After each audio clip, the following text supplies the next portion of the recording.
So I think I found the best budget keyboard of 2025, and I know it's early, but let me tell you why.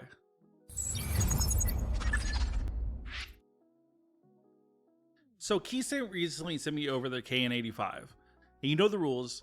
I like to dive into keyboards that I don't know about, but I also don't accept compensation. I accept the keyboard for review, but you don't pay for a good review. Everything is above board, and like always, you'll get my honest opinion for it. And this honestly surprised me. Now it has tons of features. It's got an 85 key layout, it's Windows Mac compatible, PBT keycaps, hot swappable, RGB, all that funness. But I want to dive in and show you some crazy things. When we get into the box, the first thing we have is our user manual. This is like a quick start guide. It shows you everything to use the keyboard with. So if you need to set up your wireless, if you need to change RGB, all that stuff. It also comes with a braided USB-C cable, which is a nice touch. It is a nice USB-C cable. Next up, you do have your keycap and switch puller. Since this is hot swappable and mechanical, this will come in handy, but it's your standard affair. Next, you have a package of 4 extra switches, and we'll actually dive into these later because it's one of the surprising things. And then lastly, you have a few extra keycaps. So if you want to change out your spacebar, some of your navigational keys, you can do so. But that's everything that's in the box. Let's actually go over to the keyboard and dive into what it looks like and what I think about it. So here you can see that it's not your average 75% keyboard. It's more like a slimmed down TKL, which I actually like. I don't like TKLs. I don't like that they look kind of off on the right hand side. But taking the 3 rows to an extended 2 row, it just makes it look so good. And I feel like you don't have weird dead space. This I like a lot more than I expected.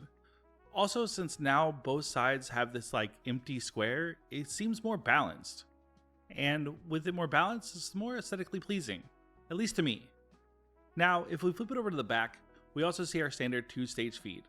This allows you to adjust your angle for your typing preference, and they lock into place when they're up top. There's also tons of rubber feet.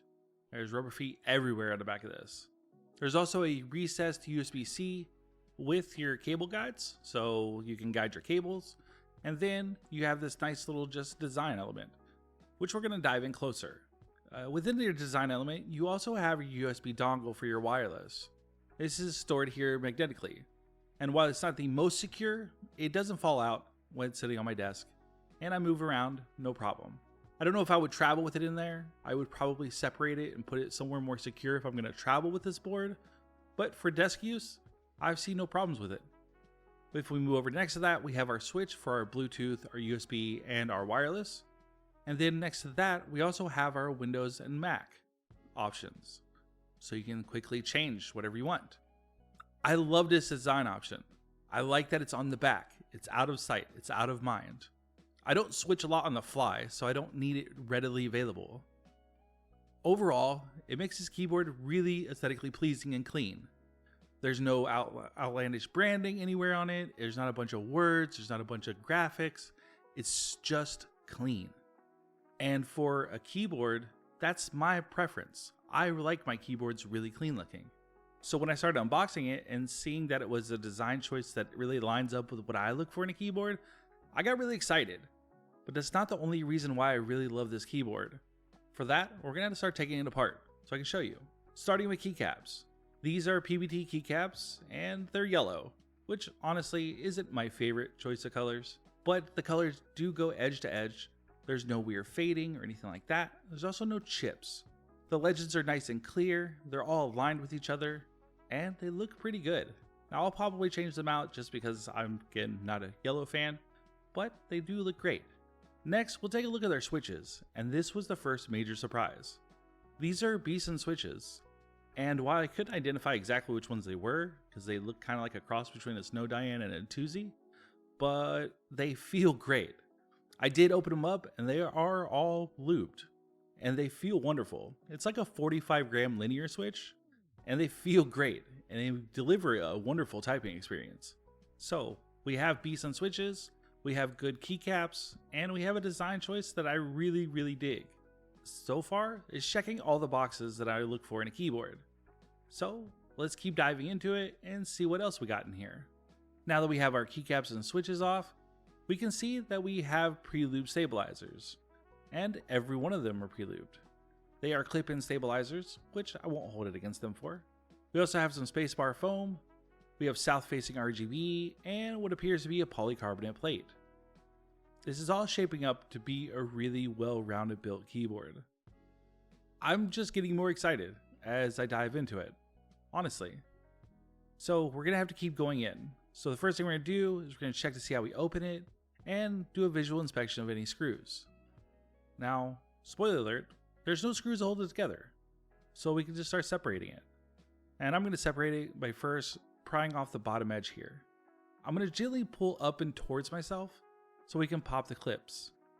Once you get to the stopping point where I can't do that anymore, we'll go ahead and grab a pry tool. With our pry tool, what I'm going to do is slide it around the edges, trying to separate the top from the bottom. It's a pretty simple process. We do use a plastic pry tool so we don't damage the case while we're doing this, but it's pretty simple. Honestly, it's probably one of the easiest keyboards I've gotten into. Unlike many others, this one doesn't take a lot of force to open up, which is a nice touch. So we'll go ahead and speed up through this. I'm just going around the edges, gently prying off the clips, and yeah, it'll separate. Just easy as that. Like, honestly, pretty easy. Now once we have all the clips separated, we're going to flip it back to the top, and now we're going to flip up and away from us. This is so we don't damage the ribbon cable. So here you'll see a ribbon cable that has a generous amount of slag, so you don't have to worry about it too much. So once we lay it down flat, to separate your ribbon cable, all you do is lift up your connector, and then you can pull it straight out. Bing bang boom, super easy. Now you can actually separate the top from the bottom.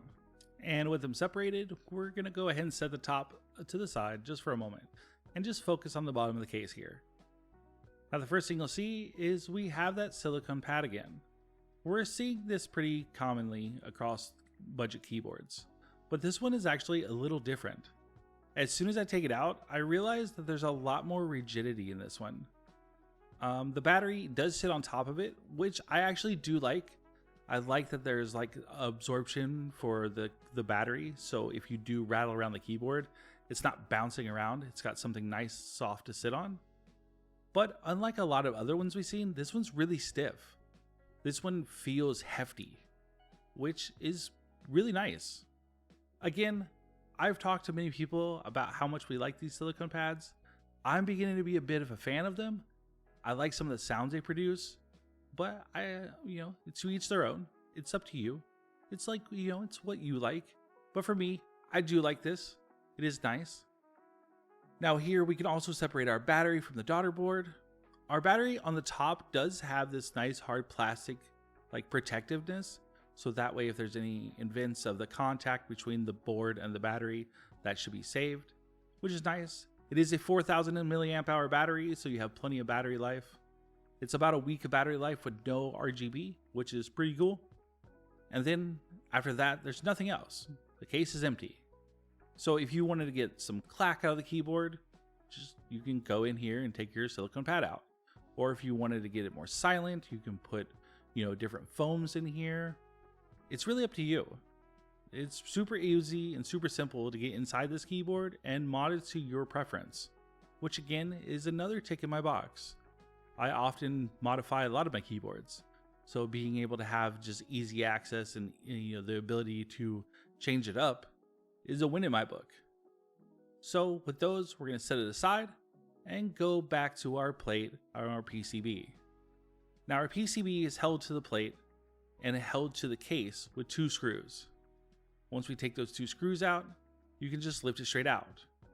Here we see some more features of the keyboard, mainly our gasket mount. These have the dumbbell gasket mounts, and there's a lot of them, and they again are pretty rigid. These ones don't feel as soft and floppy as other ones I've felt, which might add to how I like the typing experience to be. I don't like a ton of flex on my keyboard, and this gives you just the right amount of flex. Now I do know, again, it's a preference. Some people like a lot of flex, some people don't, and that's up to you. Now, for the sake of not wanting to separate all the foams, I just wanted to give you a peek of what foam is actually included. So sandwiched between our PCB and our polycarbonate plate, We have PTE pad, we have an IXPE switch cushion, and then we also have pour-on foam. So there's a ton of stuff in this keyboard. Again, not a lot of stuff that you actually see in a $40 range. Now the reason I don't want to separate this is the backing pad is actually adhered to the PCB. And not in a normal way like a sticky pad, but actual like adhesive. And to get that off, it might actually damage the pad itself. And since for me, I like running them, I don't want to damage them. But if you want to bring out the clack or the loudness in the keyboard, you will probably have to take this off. So if you are prepared to take this off, make sure you have like a small scraper tool or anything like that to get up that little adhesiveness that's going to be left behind when you separate the pad from the PCB. Also, to get the plate off from here, there are a ton of screws that are behind this pad itself.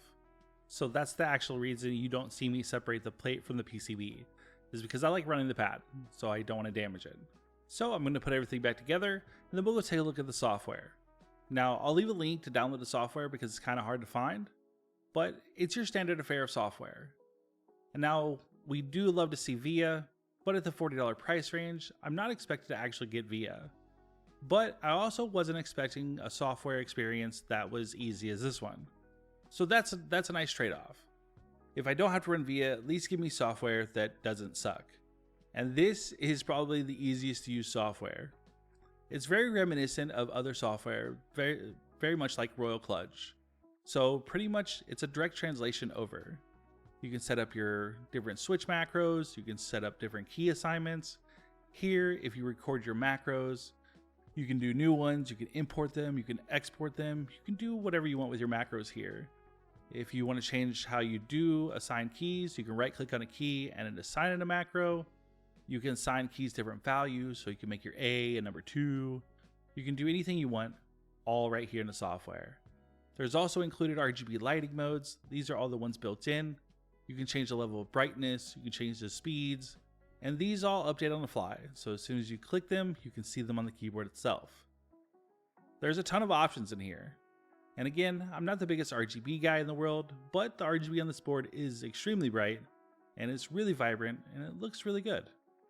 You can also set up your own user profiles, so if you want user lighting. So for me, I'm just going to make the A just a pink. So now my A key is just pink. So if you want to set up your A key as pink, I mean, now you know how. You know, it could be the A pink club, pink A club. Anyway, if we go to the next option, we have real-time lighting. So here you can change your real-time lighting or set up your own profiles. And then lastly, you have music rhythm, which is where your RGB will react to sounds your computer is making.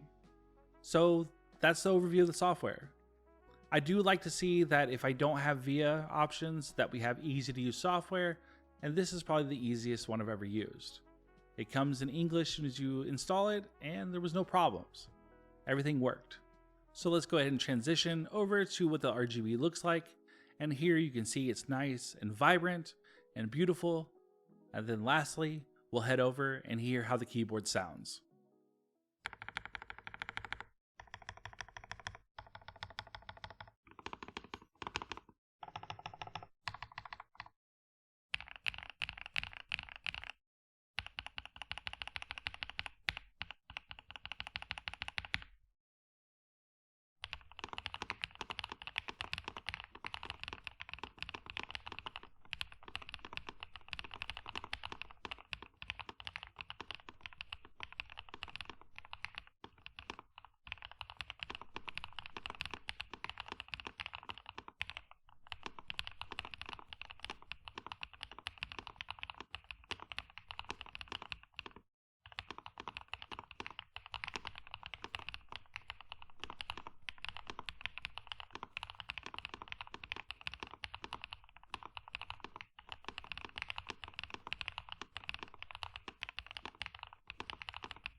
So let's talk about the new standard this is setting. And it really is setting a standard, because this is a $40 keyboard. And I'm not talking on sale on $40 or promo. It's just $40. It comes with lubed Beeson switches, which are some of my favorite switches. It also came with lube stabs that I didn't have to tune at all. It's got a super clean design. It's very minimalist. It lets you set up your area and your desk around it instead of it being this big flashy thing in the middle. And I understand that might be some people's desire, but it's not mine. I don't want the company's name all around the keyboard itself. I don't want a bunch of weird colors and graphics all over my keyboard. I really like a clean design keyboard. I have some that aren't that way that I do enjoy, but I always go back to a clean design. And then the out of the box sound and feel really complemented the design. It was a clean aesthetic that had a great sound and a great feel. I really enjoyed the typing experience on it. And for an all plastic build, it doesn't feel flimsy. It's got a decent amount of weight to it, but it also feels rigid. It has enough bounce in the keyboard that I really enjoy without it being too flexible or flimsy. I really enjoyed the feel of this keyboard. So much so that I'm gonna set this as the standard for the year. This is the meter beat for me. If your out of box experience isn't as good as this $40 keyboard, then I don't know if I can get behind your keyboard, because this was an out of this world experience. With all the features, the sound, the looks, and the price, this is my new standard. This is the make or break. There's keyboards that I have in my possession that cost twice as much as this keyboard that don't feel as good as this keyboard. And that says something. And the reason why I don't work with companies that just want to pay for reviews is because of this.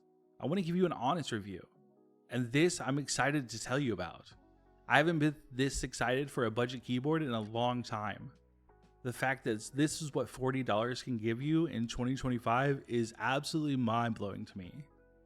Again, I have tons of keyboards, and I have ones that I paid so much more that don't feel good as this out of the box. I'm super excited to see where this goes, and I'm thinking about modding this in a bunch of ways if you want to see it. So, as always, let me know down in the comments below if you want to see it. And if you made it this far, I just want to say thank you for watching. And if you could drop a like and subscribe, I'd really appreciate it, and it helps out the channel a ton. If you want to check out the keyboard for yourself, it'll be linked in the description box below.